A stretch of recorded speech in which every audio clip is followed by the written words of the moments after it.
आता कर्मणि आचरणं केवलं पूर्वाचार्येण संपूर्णार्थं पापूजवन्दनं तस्मैतं श्री सिद्धवती आश्रमं करोमि नमः।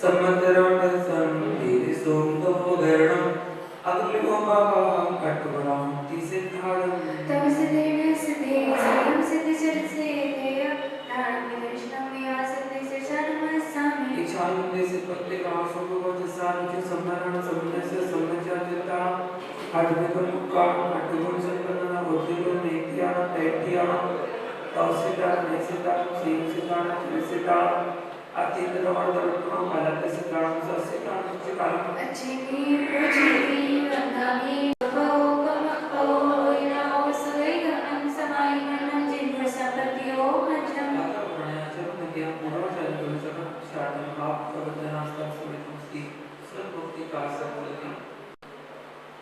उठीसतं द्वादशे विकोट्यो लक्षाणि स्थितिकानि जयमा चास्य गस्तो च सहस्रसंख्या नित्यक्षतं पञ्चपदं नमामि हयन्त्यवासियथं करहृदयं गत्यं समं प्रणमामि भक्तिचित्तो सदनात्मो बहिं सेसा दीक्षानंद सतत आप सुप्रभात सार जानकुमंगा आयने पावन ब्रह्म सत्य परमाणिका उवकर चोले चेवर सत्य थई धर्मकाय वचिका अच्छी पूजी वंदनामि नमस्सामि दुःखको गमको इनाओ सुवेगनं समायिनं जिन्म सपत्यो मज्जम आचार प्राणायाम के पूर्वाचार के सकल पक्षान भाव वंदना संस्कृति श्री आचार के का संप्रदाय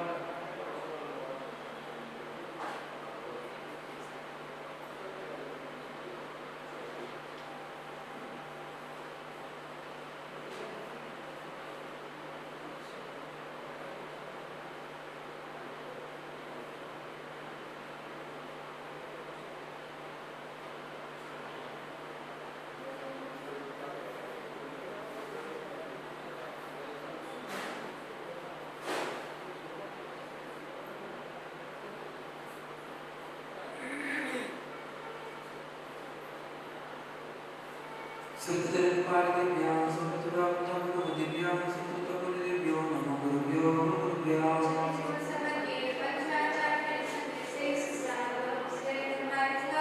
गुरु भक्ति संजनानि भक्ति संसार बोधं चिरत्यर्कं जगन्नाथ पाविति नित्यं नित्यमन्त्रो विदितानि हो ठाकुरा सैकरे माविरतास्तपो धन्धना साधु प्रिया साधवा श्रीलंका वर्णामणा संघाते ज्योतिका मोक्षकाल कपाटिकाले त्वया येन तुमां साधवा भगवान् नित्यं ज्ञानवैशन्यायिना चारित्राणां वीरा मोक्षमार्गोपदेशिका त्यागं कासु भगवान् साधु सर्वनाम समजस्य समजाय प्राण संज्ञान माया आदि सुद्राणि से मनोज्ञाते पदरा विस्तार विस्तार चिकाम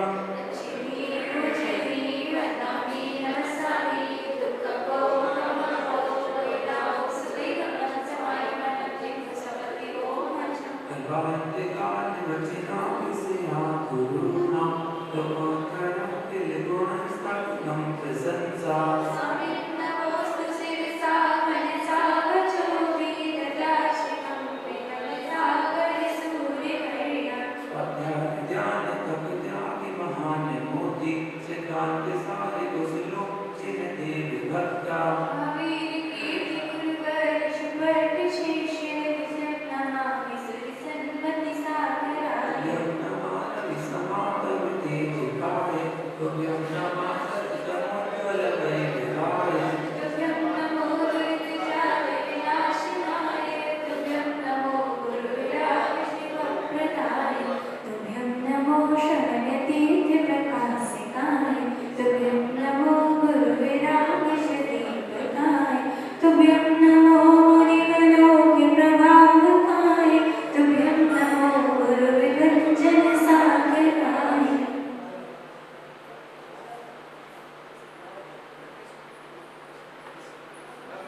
क्या कर सकते हैं?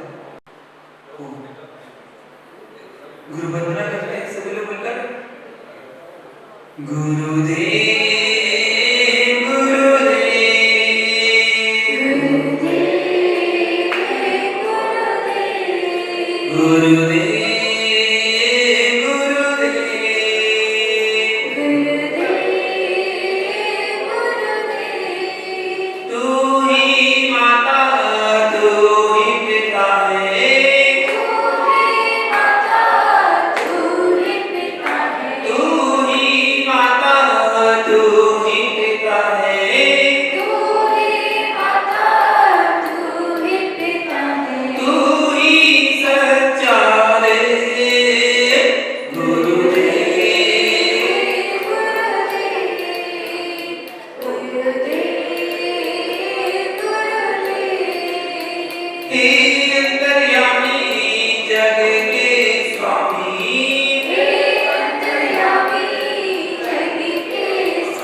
जय गुरु वर्ष विराट श्री मोनिका जी की कृति पर करेंगे सब लोग। हे भगवान, आज दिन भर में हमारे द्वारा जाने अनजाने में हमारे मूल गुणों में, हमारे उत्तर गुणों में, हमारे कर्तव्यों में, हमारे व्रतों में जो भी अतिचार, अनाचार या दोष लगे हों, उसके लिए हम सभी प्रतिक्रमण करते हैं। हमारे द्वारा आज दिन भर में जो भी एक इंद्री, दो इंद्री, तीन इंद्री, चार इंद्री, पंच इंद्री जीवों की मन वचन काय से, काय कर्म मुद्रा से विराधना हो गई हो, तो उसके लिए हम सभी क्षमा मांगते हैं। हमारे द्वारा आज दिन भर में जो भी क्रोध किया गया हो, मान किया हो, मायाचारी की हो, लोभ किया हो, हिंसा की हो, झूठ बोला हो, चोरी की हो, उसे किया हो, परिग्रह जोड़ा हो, सप्त व्यसन किए हो, देव शास्त्र गुरु की निंदा आलोचना की हो, किसी मुनिराज की निंदा में कोई सहयोग किया हो, मेरे द्वारा जिन धर्म की अप्रवाहना हुई हो, उसके लिए हम सभी मन वचन काय से क्षमा मांगते हैं। मेरे सारे पाप मिथ्या हो। हे भगवान, आज दिन भर में मेरे द्वारा खाने में, पीने में, चलने में, फिरने में, उठने में, बैठने में, सोने में, बोलने में, घर के काम करने में यदि किसी जीव को दुख हुआ हो, कष्ट हुआ हो, पीड़ा हुई हो, वेदना पहुंची हो, घात हुआ हो, उसके लिए हम सभी मन वचन काय से सभी जीवों से क्षमा मांगते हैं। सभी जीव हमें क्षमा करें, हम भी सभी जीवों को क्षमा करते हैं। तस्मिच्छामि दुक्कडम्, तस्मिच्छामि दुक्कडम्, तस्मिच्छामि दुक्कडम्। भगवान को नमस्ते करिए मिलकर। नमोस्तु नमोस्तु हे देवादिदेव भगवान, नमोस्तु नमोस्तु नमोस्तु हे वीतरागी भगवान, नमोस्तु नमोस्तु नमोस्तु भाई दीप में विराजमान दीप का न करो मेरा जो हमारा बारंबार नमोस्तु नमोस्तु नमोस्तु सुदूर व्याप सगति विशुद्ध सगति को हमारा बारंबार नमोस्तु नमोस्तु नमोस्तु परम पूज्य पात्र श्री विनम्र सागर जी मेरी राजकुमार बारंबार नमोस्तु नमोस्तु नमोस्तु परम पूज्य शरण श्री विश्वगी सागर जी मेरी राजकुमार बारंबार नमोस्तु नमोस्तु नमोस्तु आपस में सभी लोग हंसते हंसते जय श्री भगवान की जय करेंगे मिलकर। आदिनाथ भगवान की चिंता प्रभु भगवान की, वासुदेव भगवान की, शांतिनाथ भगवान की, नेमिनाथ भगवान की, पारसनाथ भगवान की, महावीर भगवान की, गुरुवरी राजा जीवन याद की, गुरुवरी सिद्ध सागर जीवन याद की, भाई सामने विश्व धर्म की, सागर जी मेरे राज की समस्त मुनि संत की पशु व नौकर पर सत्ती से अधिक भार लादना यह किसका अतिचार है? पशु या नौकर पर सत्ती से अधिक भार लादना ये किस व्रत का अतिचार है? उसका नाम बताना है। टेक्स्ट में कोई है? हाँ, अहिंसा का व्रत बिल्कुल सही जवाब। स्वर्ण कलश से जिनेंद्र भगवान का अभिषेक करने का क्या फल है? स्वर्ण कलश से भगवान का अभिषेक करने का क्या फल है?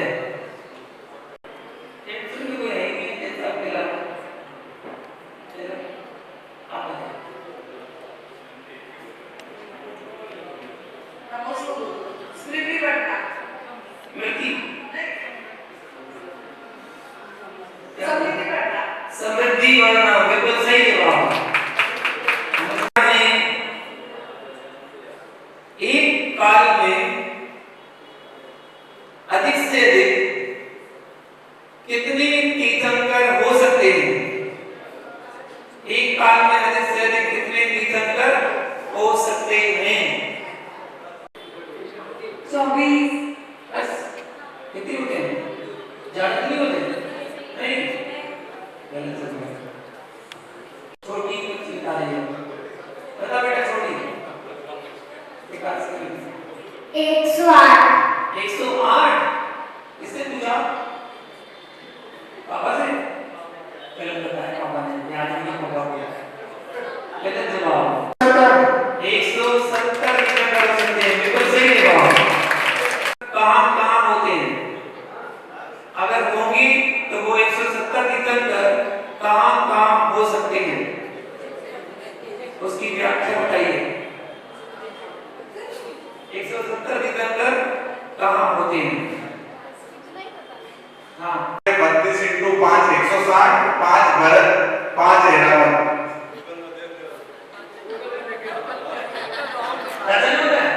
मोबाइल नहीं है आपके पास? मोबाइल नहीं है? चाचा ने बताया क्या? चाचा ने बताया? चाचा गूगल अंकल ने बताया। कैसे बताया? 32 महाविद्यालय में 32 इंटू 5 160, 5 ऐरावत, 5 भरत। अच्छा विदेश से कितने होते हैं? 32 5 विदेश से कितने होते हैं? 5 भरत से कितने होते हैं? भरत 5 ऐरावत 5 और विदेश क्षेत्र के उत्तर में कितने होते हैं? 32 उत्तर में पूरे 5 भी देंगे।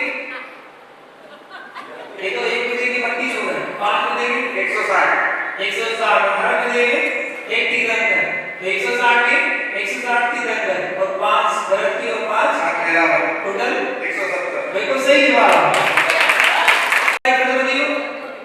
किसी को डाउट हुआ है कि वो दोबारा नहीं बता पाएंगे? बताओ सुनो दोबारा। नहीं ना कोई बात नहीं। द्वीप है, जम्बूद्वीप, घाटीखंड और आधा पुष्कर द्वीप, तो टोटल मिलाकर होगा 2.5 द्वीप। 2.5 द्वीप में पहला है जम्बूद्वीप। जम्बूद्वीप में एक भरत क्षेत्र है, एक ऐरावत क्षेत्र है और एक विदेश क्षेत्र है। दूसरा द्वीप है घाटीखंड द्वीप, उसमें 2 भरत क्षेत्र है, 2 ऐरावत है, 2 विदेश है। और ऐसी पुष्कर द्वीप, आधा पुष्कर में 2 भरत क्षेत्र है, 2 ऐरावत है और 2 विदेश क्षेत्र है। तो टोटल मिलाकर 5 भरत हो गए, 5 ऐरावत हो गए और 5 विदेश क्षेत्र हो गए। भरत क्षेत्र में एक क्षेत्र में एक ही तीर्थंकर होता है, तो 5 भरत के 5 तीर्थंकर और 5 ऐरावत के 5 तीर्थंकर, 10 हो गए। अब एक विदेश जो है उस विदेश क्षेत्र के 32 उपविदेश हैं। 5 तो महाविदेश है, एक विदेश का 32 उपविदेश होते हैं। तो एक विदेश के 32 उपविदेश, तो 5 विदेश के 160 उपविदेश। तो हर उपविदेश में एक तीर्थंकर हो सकता है। तो 160 उपविदेश के 160 तीर्थंकर और 5 भरत के 5 और 5 ऐरावत के 5, तो टोटल मिला के हो गए 170 तीर्थंकर हो सकते हैं। तो ऐसा अजितनाथ भगवान के काल में हुआ था। जब अजितनाथ भगवान थे उस समय इस 2.5 द्वीप में 170 तीर्थंकर हुए थे एक साथ, उसके बाद आज तक नहीं हुए। तो हो सकते हैं 170 अधिक से अधिक। और वैसे विदेश क्षेत्र में 20 तीर्थंकर होते हैं, 20 तीर्थंकर सदा विद्यमान होते हैं। और भरत क्षेत्र और ऐरावत क्षेत्र में हर चतुर्थ काल में एक 24 होती है, जो 24 तीर्थंकर इसमें। ठीक, अगला क्वेश्चन सुनिएगा। आपको बताना है, बच्चों ने शुरू किया ये होगी,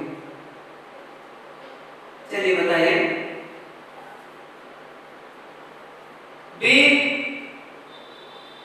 उन मुनिराज का नाम बताइए जिन्हें एक बाघ भक्षण किए जा रहा था। बाघ भक्षण किए जा रहा था, ऐसे मुनिराज का नाम बताइएगा। कुमार मुनि। किसने बताया? सारे याद है ना? पक्के याद है? कितने अच्छे से याद कर रहे हैं। क्या खाया था आज? बादाम खाई थी? बादाम खाई थी? नहीं खाई? तभी तो गलत हो गया, गलत आंसर।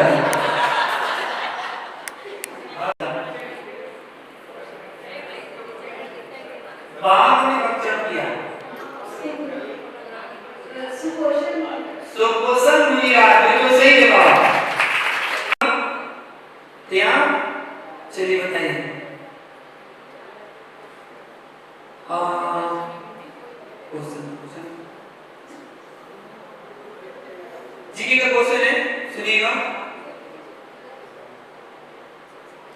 फतेहपुर सीकरी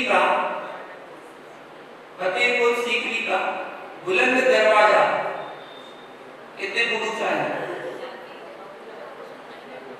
जी के क्वेश्चन बताइए, फतेहपुर सीकरी का बुलंद दरवाजा कितने फुट ऊंचा है?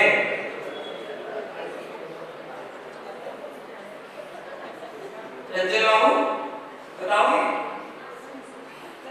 170।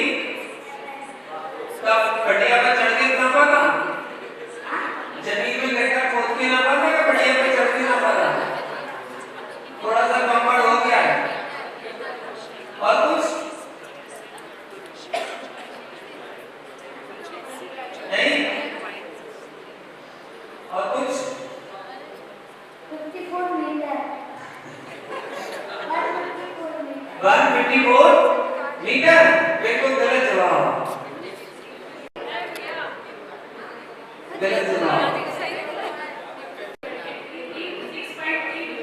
नहीं, आपको बताइए कितने फुट? हमने फुट पूछा, मीटर नहीं पूछा। हमने पूछा फतेहपुर सीकरी का बुलंद दरवाजा कितने फुट ऊंचा है, तो उसी फुट सम्मान लगा बताइएगा। 53 गलत जवाब। विकास कितने विकास है भाई? बमपुरी में बहुत विकास हो रहा, बनवासी में ये भी विकास, ये भी विकास, वो भी विकास। बनवासी में बहुत विकास है, हाँ, और विनीत भी बहुत है। बताओ 176 फीट बिल्कुल सही जवाब। गढ़वाल के महाराजा की प्रतिनिधि के तौर पर महारानी कर्णवती ने कहां पर शासन किया था? महारानी कर्णवती ने कहां पर शासन किया था? अपने भारत में 4 शहर हैं विशेष, उन 4 शहरों में से एक शहर का नाम आपको बताना है। ऑप्शन बताऊंगी आप? ऑप्शन सुनिए, ग्वालियर, आगरा, देहरादून, जबलपुर। गढ़वाल के महाराजा के प्रतिनिधि के तौर पर महारानी कर्णवती ने कहां पर शासन किया था? उसका नाम बताइएगा। जबलपुर। जबलपुर बिल्कुल गलत जवाब।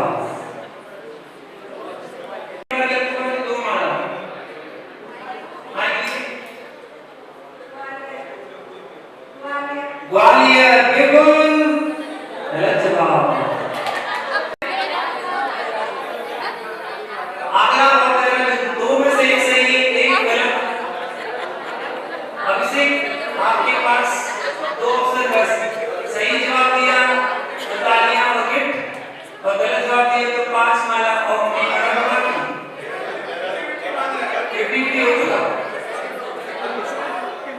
आगरा आपकी गिर गया, आगरा मतलब आपकी गिरा। लाइफ लेन नहीं चाहिए, लाइफ लेन पापा की मिल सकती है, उसकी पापा की लाइफ लेन मिल सकती है, लेना चाहोगे? आगरा देहरादून तो नहीं, सोच लो 5 साल में नहीं पढ़ सकती है। पिछली बार भी पढ़ी थी। तो आपकी बार तो यहाँ मिलना चाहिए ना। आगरा के देहरादून पक्का? देहरादून तो नहीं? नहीं? पक्का? बिल्कुल गलत जवाब।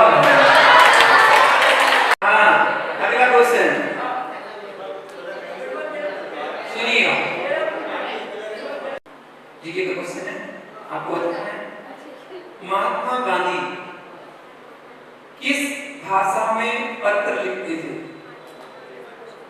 महात्मा गांधी किस भाषा में पत्र लिखते थे?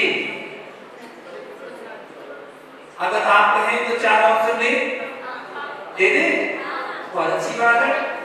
तो 4 ऑप्शन बिल्कुल मिलते जुलते आपको देंगे।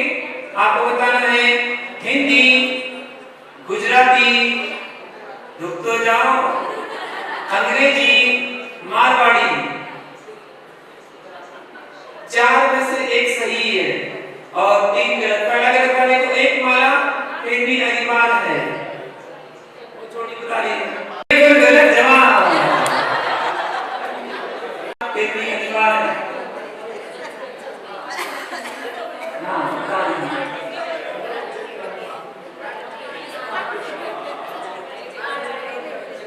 कौन सी? मारवाड़ी। आप सब लोग कौन है? मारवाड़ी? सब मारवाड़ी। तभी मारवाड़ी आंसर बताया है। बिल्कुल गलत जवाब। सही जवाब के लिए इनाम और गलत जवाब के लिए 5 माला पहनना अनिवार्य है। देखोगे? चलो भाई मैं मुझे बता दूं। माइक लो माइक। अंग्रेजी? पक्का? ये हिंदी? हिंदी अंग्रेजी दो में से एक सही है।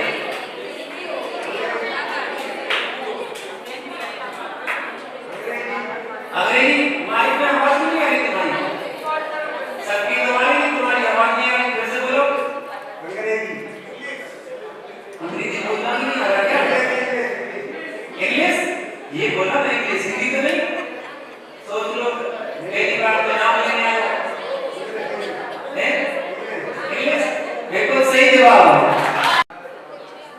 आपको बताना है पिताजी सुख दुख देने वाला तो मेरा भाग है।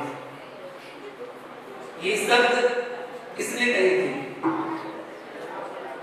उनका नाम बताइए जिन्होंने ये कहा था। अरे यहाँ तो सर चल बताओ बेटा। अरे माइक लेके जा रही मुझसे पूछ रहा हूँ से। कौन सी? मैना सुंदरी के सुर सुंदरी। देखो सुनो दो बहनें थी, एक तो सुर सुंदरी एक मैना सुंदरी। मैना सुंदरी के सुर सुंदरी। सुर सुंदरी के मैना सुंदरी। वो तो पूछ रहा हूँ मैना सुंदरी के सुर सुंदरी। मैं नाम सुंदरी मतलब मैं सुंदरी नहीं हूँ। बिल्कुल सही जवाब। अगला क्वेश्चन पूछ रहा हूँ, बताइए। आपको बताना है ऐसी कौन सी जाति है जिसके लोग भारत में नहीं रहते। ऐसी जाति का नाम बताइए जिसमें भारत के लोग नहीं रहते हैं। उस जाति का नाम बता। 4 ऑप्शन मैं आपको दे रहा हूँ, 4 में से एक सही है और 3 गलत है। आपको पहचान करनी है वो कौन सा जवाब सही है। निम्न में से कौन सी जाति के लोग भारत में नहीं रहते हैं? नागा, सुनिएगा, नागा दूसरा ऑप्शन, संथाल नंबर 3, खासी नंबर 4, शेखा। नागा, संथाल, खासी, शेखा, इनमें से कौन सी जाति के लोग भारत में नहीं रहते? पहला ऑप्शन गलत, एक माना। बताओ बताओ। पक्का? ये तुमका? तुमका? अपने मन से बोला? किसी से पूछा तो नहीं? तभी बेटा बिल्कुल सही हुआ। बिल्कुल सही। और इसी के साथ अगला क्वेश्चन आपको बताना है। खांडव वन को जलाकर पांडवों द्वारा बसाई जाने वाली नगरी का नाम क्या है? खांडव वन को जलाकर पांडवों द्वारा बनाई जाने वाली नगरी का नाम क्या था? उसका नाम बताना है। नगरी का नाम ओ इंद्रप्रस्थ।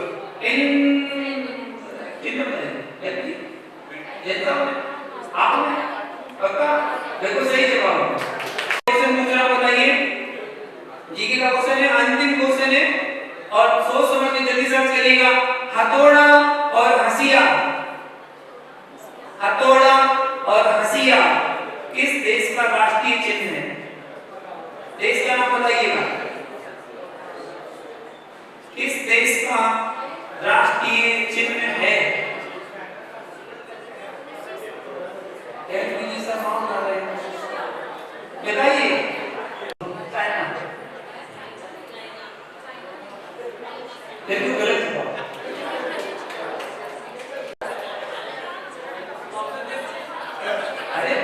रशिया रसिया, दूसरा नाम क्या है रसिया? रूस का अगला नाम क्या है?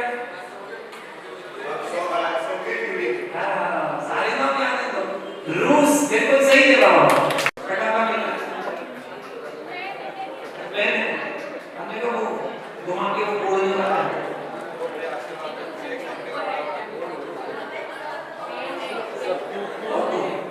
समुद्र से दूर जाइएगा। चलिए दूर जाइएगा। ये कैसा समाधान होना?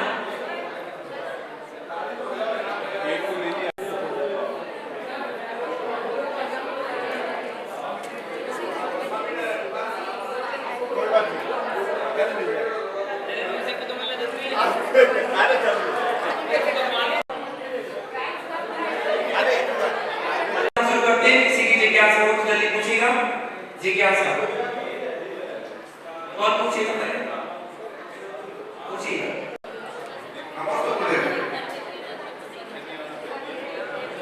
गुरुदेव, मेरी जिज्ञासा है कि आचार्य श्री गुरुदेव महाराज जी, मुनि महाराज, माता जी सबको हाथ देते समय अपना सर ढका हुआ रहना चाहिए या नहीं रहना चाहिए?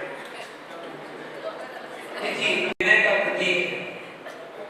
हमारे यहाँ उस तरफ बुद्धिज्म की तरफ एक परंपरा है, जब कोई किसी का तिलक करता है तो वो अपना सर ढक लेता है। अगर सर नहीं ढका हो वो अपना सर ढक लेता है। जब रक्षाबंधन पर बहन भाई के लिए तिलक लगाती है तो उसके सर पर रुमाल ढक लेती है, रुमाल ढकती है। यदि रुमाल कपड़ा ना हो तो वो अपना हाथ लगा देता है, ऐसे कर लेता है तिलक लगाते समय। आपके यहाँ ऐसी परंपरा होती है। तो ये आदर का प्रतीक है, सम्मान का प्रतीक है। जब हम किसी बड़े के सामने खड़े होते हैं तो एक आदर विचर में सर को ढक लिया जाता है। भगवान का अभिषेक कर रहे हो तो सर ढक लेते हैं, भगवान की भक्ति करने आए हो तो सर ढक लेते हैं, हम पूजा करने बैठे तो सर ढकते हैं, मुनिराजों के पास आहार देने जाते हैं तो सर ढकते हैं। ये आदर का प्रतीक है। दूसरा कारण ये बनता है कि अधिकांशतः किसी के बाल बहुत अच्छे होते हैं तो वो झड़ते हैं, तो अपने बालों को अच्छी तरह से कस के बांध दें जिससे वो बाल बाहर ना उड़े, ना गिरे, साधु के आहार में बिल्कुल बाधा ना आए। इस कारण से सर ढक लेते हैं। तो आज ये परंपरा पुरुषों ने तो बहुत अच्छे से अपना ली है, और पुरुष जब भी भगवान का अभिषेक करने आते हैं तो अपना पूरा सर ढक के ही अभिषेक आदि क्रिया करते हैं। मुनिराज को आहार देने जाते हैं तो सर ढककर ही आहार देने जाते हैं। लेकिन महिलाओं ने ये परंपरा छोड़ दी है। जब वो मंदिर आती है तो भी सर ढक के नहीं आती है, पल्लू ढक के नहीं आती है, और जब मुनिराजों को आहार देने के लिए आती है तो वहां भी उनका पल्लू निकला हुआ होता है, अर्थात ढका हुआ नहीं होता है। उनसे कहना पड़ता है कि सर अच्छे से ढक लीजिए क्यों विघ्न बाधा ना आ जाए, इस कारण से। तो ये हमारी पुरानी प्राचीन परंपरा है, सर ढककर ही। जब हमारे घर में बड़े बुजुर्ग प्रवेश करते थे तो वो खांसते हुए आते थे, वो कहते थे इसका मतलब बड़े बुजुर्ग आ रहे हैं, तो बहू या बहू की मम्मी जो भी हो वो अपना सर अपने आप ही ढक लेती थी, ये परंपरा थी। तो जब एक ससुर के सामने आप सर ढक लेते हैं तो जो 3 लोग के नाथ हैं, जो परमेष्ठी हैं, उनके सामने सर ढकने में क्या बुराई है? इसलिए सर ढककर ही हमें आदर करना चाहिए।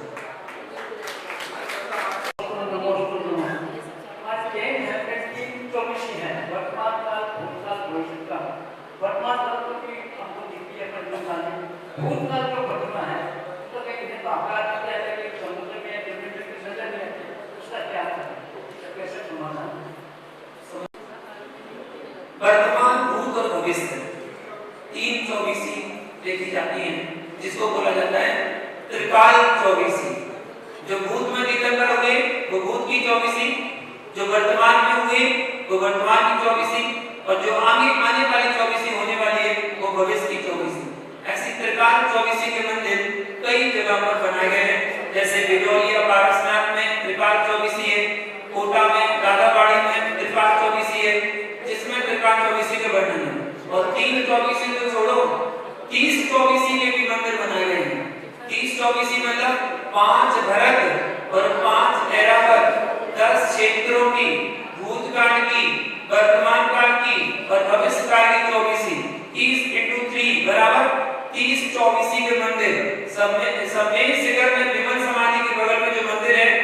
30 चौबीसी मंदिर है, वहां पर 720 प्रतिमाएं विराजमान है।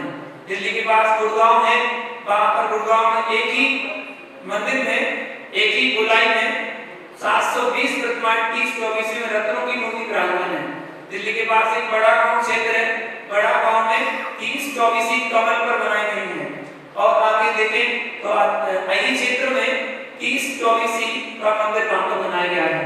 तो वर्तमान भूत चौबीसी 30 चौबीसी जो है उनके भी मंदिर आज भारत में है। हम दर्शन करेंगे तो उनके भी दर्शन हो जाएंगे।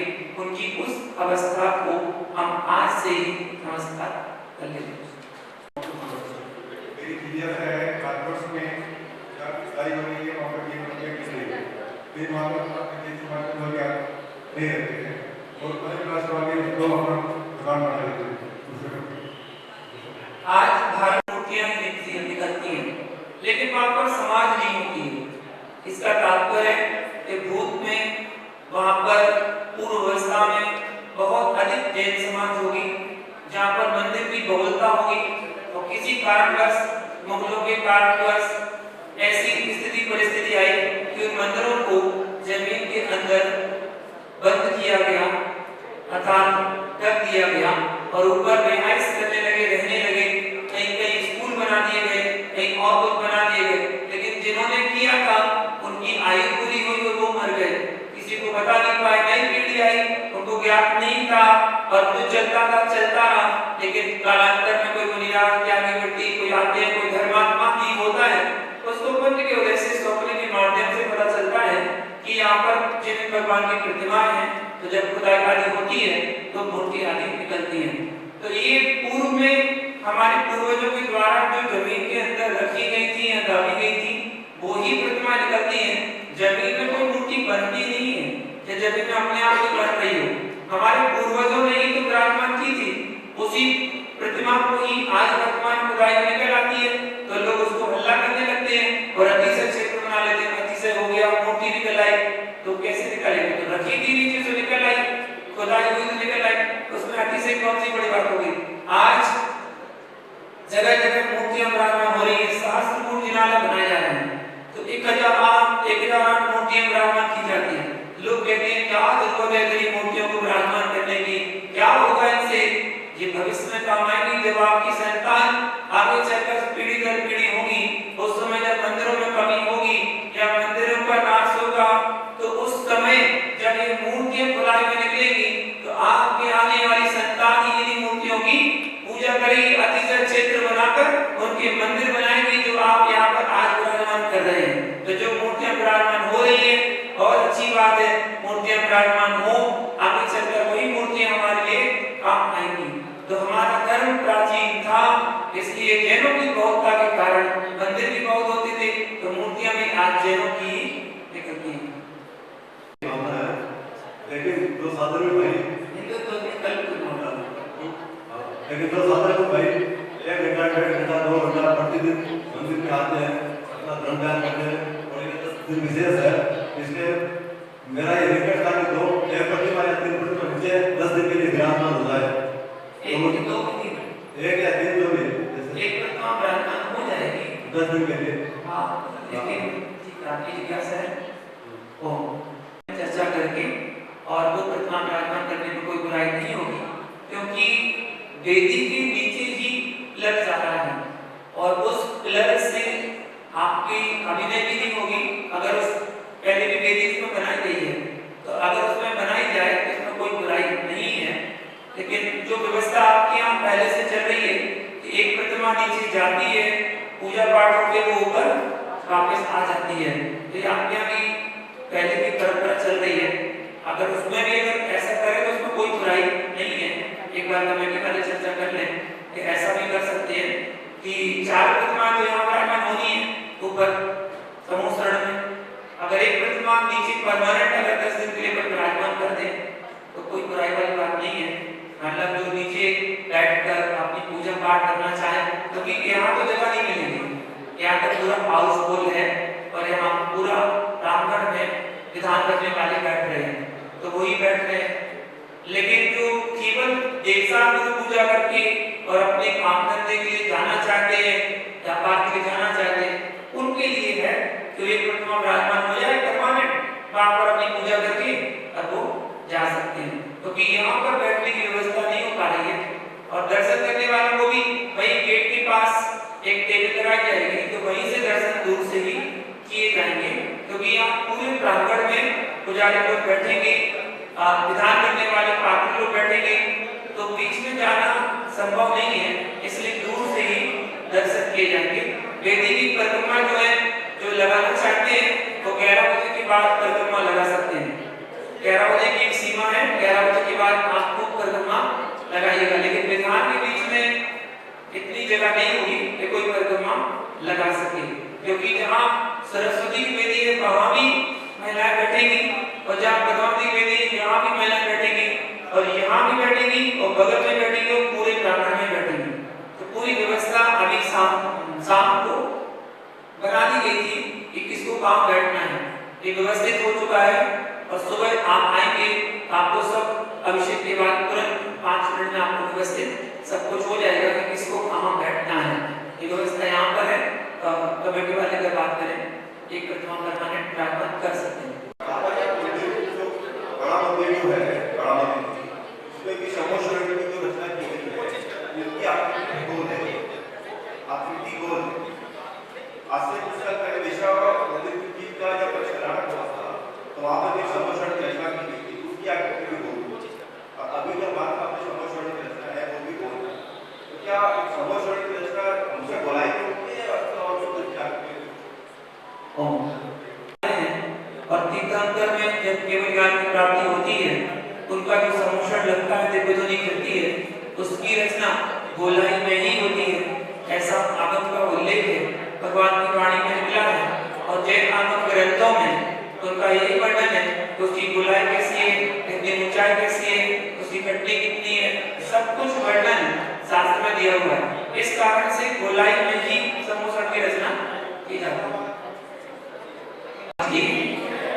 हाँ, सीमा चक्र लेंगे तो लेकिन कुछ क्या करो अतिशय क्षेत्र और से क्षेत्र में क्या अंतर है? पहले आज का बोलते जो कहलाते हैं जहाँ से किसी मुनि ने साधना करके अपने कर्मों की निर्जरा करके मोक्ष को प्राप्त किया है, वो सिद्ध चिन्ह कहलाता है। और जहाँ पर कोई घटना चमत्कारिक होती है, जहाँ पर तीर्थंकरों का जन्म कल्याणक, तप कल्याणक आदि कोई क्षेत्र मनाए जाते हैं, उनको अतिशय क्षेत्र कहा जाता है। ये दोनों में अंतर माना जो है अभी की जनरेशन वाले बच्चों के लिए है कि अब वाले बच्चे को हर चीज में तर्क चाहिए होता है। यदि हम उनको बोलते हैं कि मंदिर जाओ या महाराज जी आए हैं ऐसे दर्शन करो, तो उनको इसमें तर्क समझ नहीं आता क्या होगा मंदिर जाने से या क्या होगा गुरु के पास आने से, और हम उनको ठीक से समझा नहीं पाते हैं क्योंकि वो लॉजिक मानते हैं जो हम लोग से करते हैं। तो ऐसे में कैसे समझाया जाए? 21वीं सदी के बच्चे हैं और वो हर प्रश्न का जवाब तर्क के साथ मांगते हैं, और उनको तर्क के साथ जवाब देना चाहिए। यदि हम नहीं दे पाते हैं तो पहले आप स्वयं सीखें कि उसका जवाब क्या है। जब तक आपको ये जवाब नहीं पता होगा तो आप क्या दूसरे को जवाब दे पाएंगे। तो बच्चे को संतुष्ट करना है यदि, तो उसको संतुष्ट करने के लिए तर्कपूर्ण जवाब ही उसको चाहिए। जब तर्कपूर्ण जवाब आपके पास नहीं हो तो उन बच्चों को गुरु के पास लाना चाहिए। जो आज के समय के गुरु हैं वो उनको आज की दृष्टांत देकर ही उनको समझा सकते हैं, क्योंकि तर्क वाले को तर्क ही जवाब दे सकता है, कुतर्क को कुतर्क से ही जवाब दिया जाता है। जैसा मैंने एक उदाहरण दिया था कि एक व्यक्ति कहता है कि पानी पानी पानी पानी कहने से प्यास बुझ जाती है क्या? तो मैंने कहा नहीं। तो दूसरा प्रश्न बोलता है कि मुझे बहुत जोर की भूख लगी है, मैं रोटी की माला फेरूं, रोटी रोटी रोटी, क्या भूख मिट जाएगी, पेट भर जाएगा? तो हमने कहा नहीं। अब बताइए, पानी पानी कहने से प्यास नहीं होती है, रोटी रोटी कहने से भूख नहीं मिटती है, तो महावीर महावीर कहने से कर्म कैसे कट जाएंगे? बात तो सही है, मैं तर्क दे रहा है, ये तर्क नहीं कुतर्क है। मैंने कहा अच्छा ठीक है भाई, तेरी बात मैंने मान ली। रोटी रोटी कहने से भूख नहीं मिटती है, पानी पानी कहने से प्यास नहीं मिटती है, लेकिन एक बात बताओ, जब भी तुम गुलाब जामुन का नाम लेते हो तो मुंह में मिठास आती है? बोले हाँ, इनकी नहीं आती। वो कह रहे हमारी नहीं आती। जब भी गुलाब जामुन का नाम लेते तो मुंह में पानी आ जाता, मिठास आ जाती है। जब भी इमली का नाम लेते तो दांत में खटास आ जाती है। तो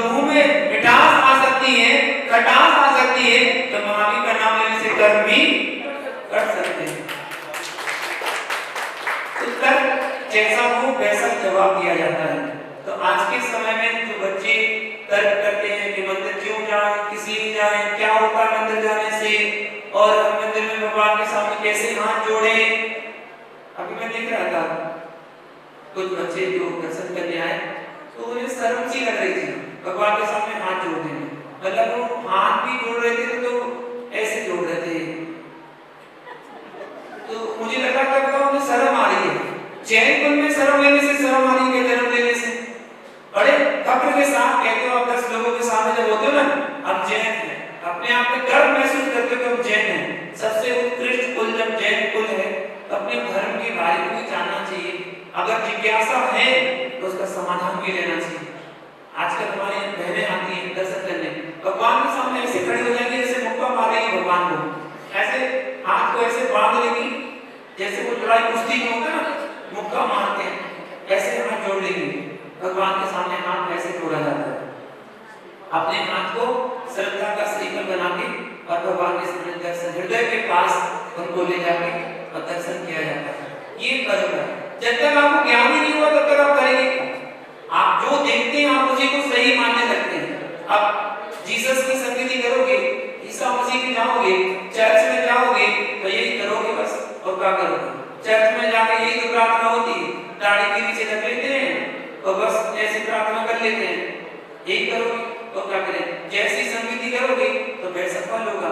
अच्छी संगति करोगे, जैनों की संगति करोगे तो जैनों के संस्कार आपको मिलेंगे कि क्या आपके धर्म में बताया गया है, क्या आपके धर्म की शिक्षा है। एक बार जिसने जैन धर्म को जान लिया ना, तो दोबारा किसी धर्म में जाने के लिए बात नहीं करेगा, इच्छुक नहीं होगा। उसे एक जिनेंद्र भगवान का दर्शन बिल्कुल ही अपनी भावनाओं को बढ़ाने के लिए, विशुद्धि को बढ़ाने के लिए एक जैन मंदिर है जहाँ पर शांति मिलती है। अन्य जगह पर कोई हथियार लिए हैं, कोई धनुष बाण लिए है, कोई डंडा लिए हुए है, कोई किसी प्रकार का चक्र चला रहा है, तो सब रौद्र रूप लिए हुए हैं। एक दृश्य आपको दिखेगा कि वो फरसा लिए हुए हाथ में, एक मुंडी हाथ में लिए हुए हैं, गर्दन काट दी, तो ऐसे आपको रौद्र रूप देखने को मिलेंगे। लेकिन जिनेंद्र भगवान के दर्शन में आके सौम्य मुद्रा, शांत मुद्रा, चेहरे पर मुस्कुराहट और बिल्कुल वीतरागता सामने झलके, ऐसे देवाधिदेव के दर्शन करने का सौभाग्य मिलता है। जिसको एक बार संतुष्टि मिल जाए वो दोबारा कहीं जाने की इच्छा नहीं करेगा, ऐसा है जैन धर्म। तो जिनको तर्क चाहिए हो, जिनको जवाब चाहिए हो, वो आए, जवाब मिलेगा। तो इतनी श्रद्धा जब उनकी जगेगी तो एक बार नहीं, बार बार मंदिर में आना प्रारंभ करेंगे।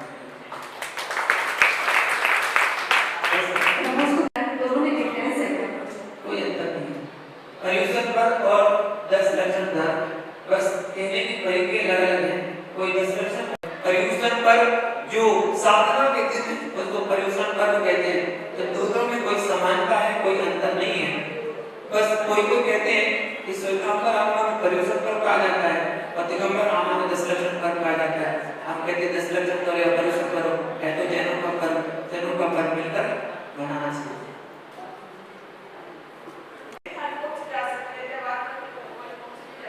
कोई भी मोक्ष जा सकता है, ऐसा नहीं है, क्योंकि हमारे 24 तीर्थंकर क्षत्रिय वंशज थे।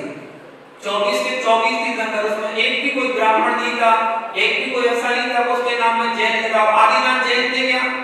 नाम लिखा होंगे आदिनाथ जैन, चंद्रप्रभु जैन, पारसनाथ जैन, ऐसा कोई नाम लिखा है क्या? नहीं लिखा। हमारे 24 तीर्थंकर सभी क्षत्रिय थे।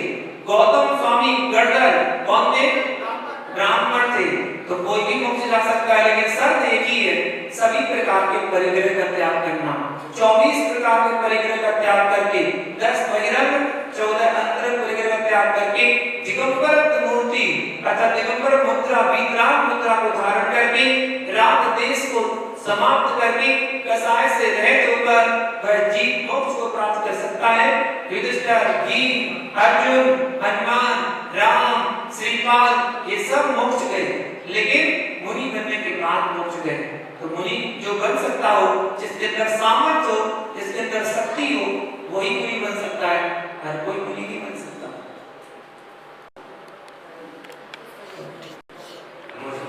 बहुत से श्रावक नियम लेते हैं और नियम लेना ही चाहिए। जो जीवन में कभी नियम नहीं लेता है, पूरे साल नियम भी लेता है, इन 10 दिनों में तो नियम लेना ही चाहिए। आज हमने कुछ नियमों की व्याख्या प्रवचन के माध्यम से की थी, तो जिनको भी सुनना हो आज का प्रवचन आप YouTube पर सुन सकते हैं, उसमें पूरे नियमों का उल्लेख दिया गया है। तो आप कौन कौन से नियम ले सकते हैं उसकी व्याख्या हमने आज बताई थी कि नियम लेना चाहिए। सबसे उत्तम तो है अगर आपके मंदिर में गुरु विराजमान है तो गुरु के पास जाके विनय पूर्वक निवेदन पूर्वक श्रीफल चढ़ाकर बादाम चढ़ाकर काली आरती जाना और फिर चढ़ाकर हमें वो नियम लेना चाहिए। गुरुदेव हम ये नियम 10 दिन के लिए लेना चाहते हैं, उत्तम। अगर गुरु नहीं है तो मंदिर में जाए, भगवान के सामने वो नियमों की व्याख्या करें, ये एक नियम हम 10 दिन के लिए लेना चाहते हैं। जहाँ मंदिर भी ना हो, भगवान गुरु भी ना हो, वहाँ पर स्वयं आप जब कोई नहीं हो तो आप स्वयं नियमों को ले सकते हैं। जैसे कोई गवर्नमेंट में जॉब करता है, पढ़ाई करने गया है, या कोई ऐसी जगह फंसा हुआ है जहाँ पर 40-50 किलोमीटर के एरिया में मंदिर है ही नहीं है, तो वहाँ पर स्वयं अपने मन से नियम लिए जा सकते हैं, उनका पालन किया जा सकता है। जब वो भोजन करता है, उपवास का नियम लेता है तो कुछ खाना पीना ही नहीं है। अगर मध्यम उपवास करता है, जगन उपवास जल लेकर करता है तो जल लेकर उपवास करे, और जो एकासन करता है, एकासन में नियम लेके करता है कि मैं अंतराय पालकर ही भोजन करूंगा, तो अंतराय श्रावक के लिए यदि थाली में जीव आ जाता है तो उसको भोजन पूरा छोड़ना है, क्योंकि मांस आ गया है, जीव मतलब मांस, तो उसको थाली छोड़नी पड़ेगी। और यदि बाघ आदि हो जाता है तो जिस वस्तु में आया उस वस्तु का त्याग उसको उस दिन कर देना चाहिए, चाहे वो दाल में आए, चाहे सब्जी में आए, चाहे मीठे में आए, चाहे नमकीन में आए, कहीं भी आए, उस वस्तु को छोड़ देना चाहिए। इतना अंतराय श्रावक को पालन करना चाहिए और अपने 10 दिन की साधना करते रहना चाहिए। हाँ, जीव मरेगा तभी मांस बनेगा, वो जीवित जीव मांस नहीं कहलाता। जीवित जीव आया है, आप उसको अलग कर सकते हैं, उड़ा सकते हैं, अलग छोड़ सकते हैं, उसके बाद जो चीज पर आया है उसको आप अलग कर दीजिए, वो चीज आप मत खाइए। लेकिन वो चीज मर गया है तो मांस बन गया, तो मांस से तो अंतराय होगा। जब लोग पारसनाथ भगवान जी की कल के लिए सबको निर्देश हो चुके हैं, आप सभी का ध्यान रखिएगा। कल सामूहिक अभिषेक होगा, कल से 10 दिन के लिए, तो सामूहिक अभिषेक है, आपसे देखने वाले, आपसे करने वाले समय का ध्यान रखेंगे। और कल विशेष आपको एक दृश्य देखने मिलेगा, रत्नों से अभिषेक, रत्नाभिषेक पहली बार आपको देखने मिलेगा।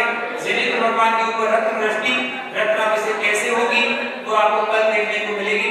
समूह शरण में 4 भगवान विराजमान होंगे, देखने को मिलेगा और बहुत सारी चीजें आपको देखने मिलेगी।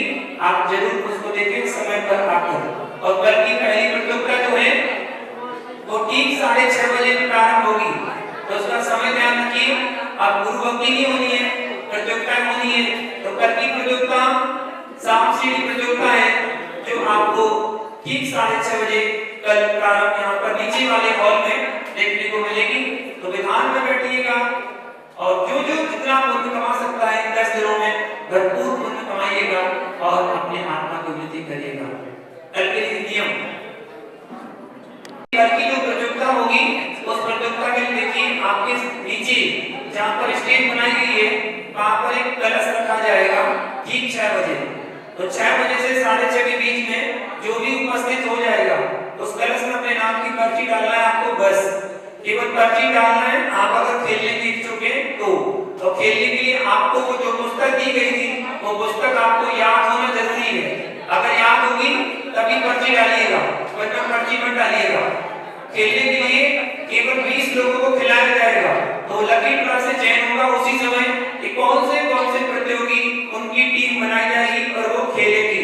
तो ठीक 6:30 बजे प्रतियोगिता की टीम बनाई जाएगी, तो 6 से 6:30 के बीच में अपना नाम डालना भूलिएगा नहीं, समय का बिल्कुल ध्यान रखिएगा। कल के लिए नियम, कल आपको आलोचना पाठ पढ़ने का नियम और खाने पीने में कल का त्याग करेंगे। कल जमीगत खाने का त्याग, आलू प्याज का त्याग।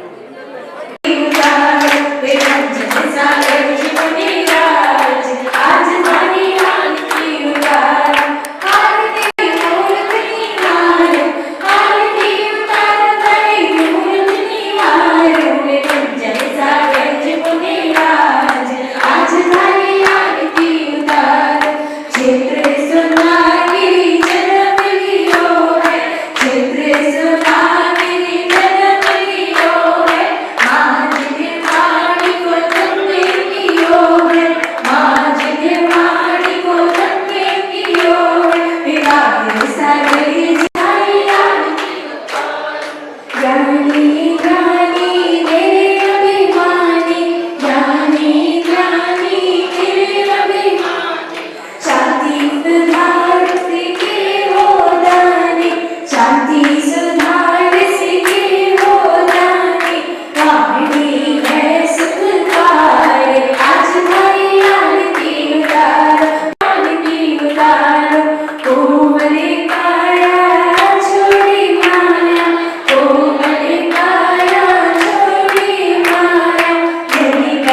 जैसा